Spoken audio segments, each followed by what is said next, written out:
super, ton sang-froid.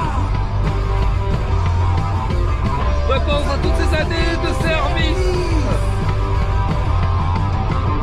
Antisocial, bientôt les années de sévices.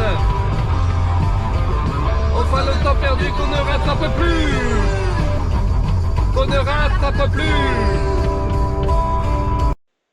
Bonjour à tous et bienvenue sur Tesla Alsace. Alors je voulais faire mon récapitulatif de Orthez vers Mulhouse et commencer tout de suite par quelque chose qui peut vous intéresser, à savoir, vous voyez là, mon écran sur autoroute qui est bloqué, qui ne répond plus à 112 km/h. Donc j'ai pas d'autre alternative que de faire un reboot. Donc j'appuie sur les deux boutons et vous voyez, malgré le fait que l'écran soit bloqué, j'ai toujours le dépassement les rabattements, si je peux dire, semi-automatique. Et donc, ce qui est intéressant, je pense, pour vous, c'est de voir qu'est-ce qui se passe quand on fait le reboot en roulant. Donc, concrètement, quand vous appuyez sur le clignotant, vous n'avez plus de son. Par contre, je pense qu'il fonctionne toujours. Et surtout, vous voyez là, hop, le dépassement semi-automatique marche toujours. Je garde la vitesse au régulateur à 112 km/h. Alors évidemment, en dessous, j'ai le téléphone, on voit pas avec Waze pour voir la vitesse, au cas où je n'ai plus, je suis obligé d'arrêter le régulateur. Et surtout, vous voyez le temps que ça met quand même. Donc, soyez patient, ça met plus d'1 minute dans ce cas-là pour redémarrer complètement le système. Vous voyez, il se passe toujours rien. Mais le régulateur marche toujours, le maintien dans la voie marche toujours, le FSD entre guillemets, le dépassement au rabattement semi-automatique marche toujours. Mais évidemment, à partir du moment où vous freinez et que vous reprenez le contrôle, vous ne savez plus à quelle vitesse vous roulez. Là, je sais que je roule à 112 compteurs. Vous voyez comme c'est long. À un moment, c'est un peu stressant, mais en fait, il faut être patient. Vous voyez, là, ça fait plus d'1 minute largement. Et je sais pas pourquoi j'ai eu ce free. J'ai quand même commencé à avoir des problèmes de son pendant qu'on écoutait Spotify. Et puis un seul coup, le système a planté. Et vous voyez là, ça repart. Ça va mettre un peu de temps et l'affichage va apparaître. Et c'est la 4G qui remet un peu de temps ensuite. Mais voilà, donc voilà la méthode à suivre. Mais surtout, faites attention à quelle vitesse vous roulez avant de faire le reboot. Alors, le trajet qui était prévu au départ, c'était donc d'Orthez à Angoulême, Montluçon et Besançon pour arriver au domicile quelques 12 heures plus tard. Et en fait, c'est pas du tout ce que j'ai fait, comme d'habitude. Je suis passé par Périgueux, Clermont-Ferrand et Beaune. Pourquoi? Parce que, comme d'habitude, vers 11h midi, il y avait un gros bouchon au niveau de la rocade de Bordeaux. Et donc là, j'ai dû utiliser Waze, encore une fois, pour sortir avant la rocade à Salles et rejoindre avec Waze Périgueux par les nationales. Donc ça m'a fait perdre une demi-heure, mais c'est le temps que je perdais au minimum dans le bouchon. Et donc voici mon trajet complet en partant d'Orthez. Vous voyez, je suis en dessous de la rocade de Bordeaux et après je rejoins Périgueux, puis ensuite Clermont. Alors les arrêts sont bien passés. J'avais un peu de crainte à Clermont parce que avant que j'arrive, c'était complètement plein avec un peu d'attente. Je vous montrais aussi même sur l'écran de la voiture, c'est précisé quand il y a de l'attente longue ou pas.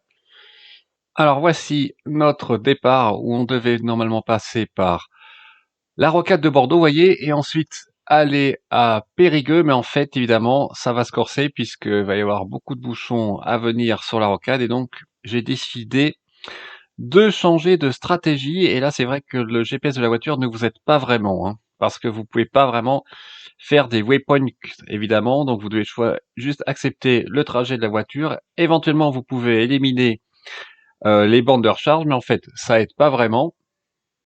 Donc le meilleur système que j'ai trouvé, c'est d'abord planifier avec ABRP et ensuite utiliser Waze jusqu'au prochain waypoint, sachant que je peux y parvenir avec la batterie que j'ai. Bon, c'est un peu compliqué, mais pour éviter les bouchons, franchement, c'est le meilleur système que j'ai trouvé. Et là, pour vous montrer le nouvel affichage d'ABRP qui est vraiment très bien, avec une simplification du niveau de batterie qui vous reste. À gauche, vous avez le niveau de batterie à l'arrivée au superchargeur, le temps estimé, avec si c'est en rouge quand il y a du bouchon, les kilomètres restants et la durée de la recharge à destination. Vous voyez, c'est en cours de route, j'avais regardé sur ABRP comment faire un autre trajet, et là il me mettrait bien que Clermont-Ferrand était plein, et puis passer par Dijon, mais finalement vous verrez, ce n'est pas ce que j'ai fait, et à Clermont, il restait de la place. Et là, pour vous montrer, j'ai essayé de garder le maintien dans la voie et le régulateur le plus loin possible quand on est au télépéage.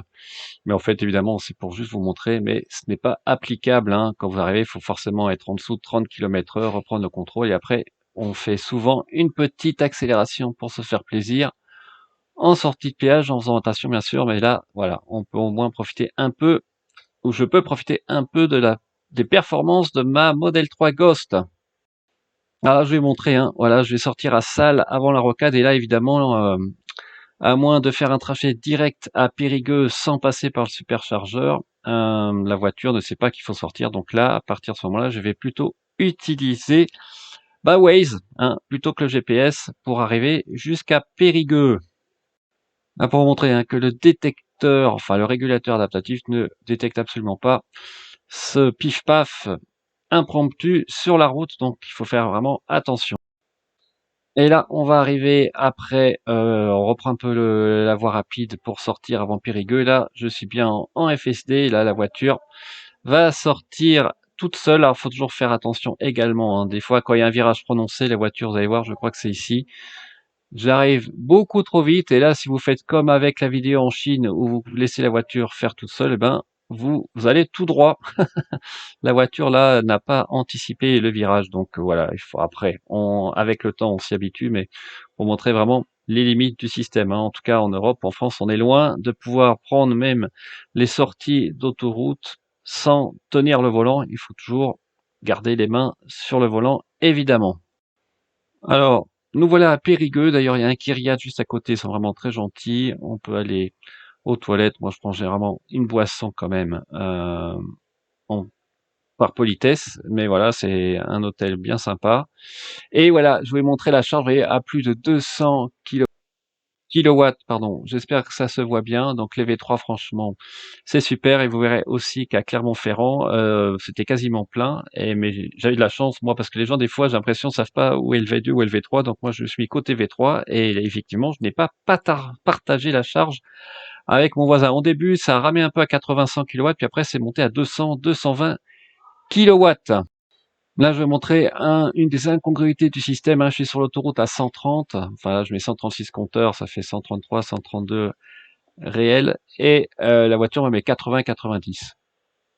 Et là, vous voyez, au niveau du superchargeur de Clermont, j'ai bien les bornes disponibles. Et quand toutes les bornes sont occupées, vous avez un petit message en dessous qui vous dit si le temps d'attente est long ou pas. Donc, c'est vraiment pas mal.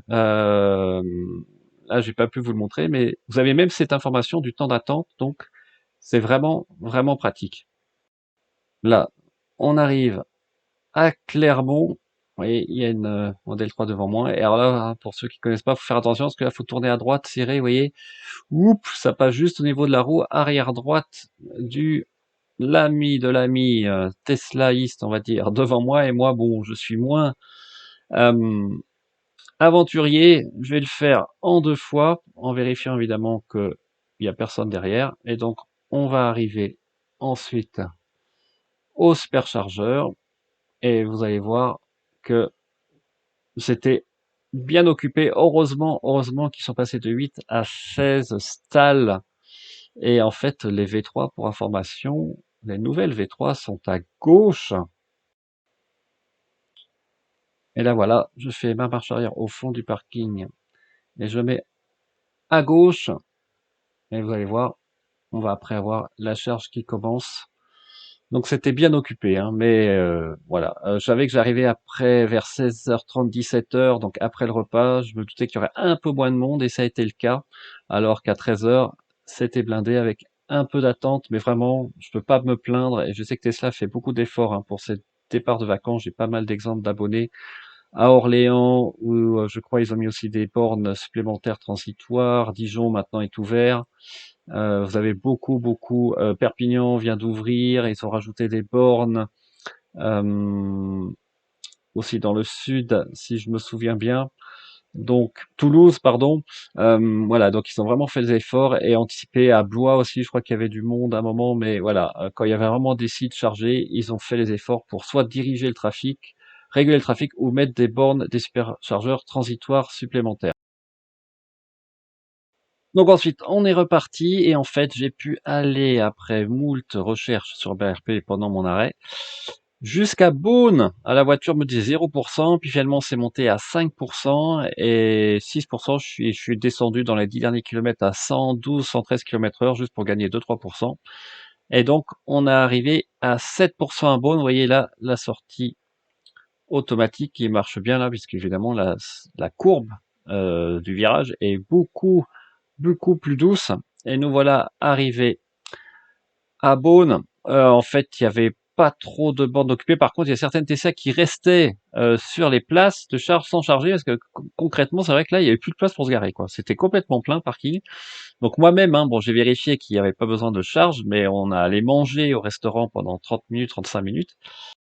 Eh bien, je suis resté sur ma place, hein, en vérifiant évidemment que ça ne gênait pas pour la charge. Et puis après, on est reparti. Ouais, au lieu de rester 25 minutes pour charger, on est resté plus d'une heure. Et donc, on est arrivé assez tard, hein, pas avant 22h45 à la maison. Alors concrètement, on a mis 13 heures. Hein. On peut compter une demi-heure de bouchon, plus bien 30-40 minutes d'arrêt à Beaune pour le repas. Donc j'aurais mis environ 12 heures, pardon, pour faire le trajet contre 11h30 prévu par ABRP. Vous voyez la courbe de charge à Périgueux, hein, qui est vraiment linéaire. On commence à 200 kW, puis ça descend.